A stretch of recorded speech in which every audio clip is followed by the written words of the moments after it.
Hey guys, welcome back to the channel. In today's video, I'm going to show you how to link multiple accounts on Instagram and how to manage them. So let's get to it. Here I have opened my Instagram. Then the first thing we're going to do if we want to link multiple accounts is click on the profile button right here. We have to click and hold on the profile button until this option appeared. And as you can see that I have two accounts on my Instagram. Then if you want to add a new Instagram account, you can simply click on this plus button. Then you can choose either you want to log into existing account or you can create new account. And if we want to manage the multiple accounts, we can simply tap and hold on the profile button as I told you before, and we can go to account center.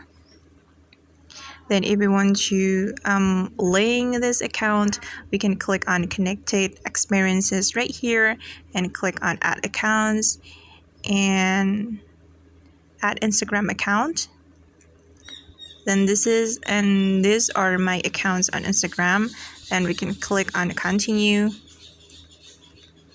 then click on finish adding. And wait guys, and we can go back to the preview section. And if we want to switch from one account to another account, we can simply tap and hold on the profile button right here, and you just need to click on the account that you want to open. And I'm going to switch from my first account to the second account like this. Okay guys, and that's how we can link multiple accounts on Instagram. I hope this video will be useful for you. Thank you so much for watching and see you on the next video.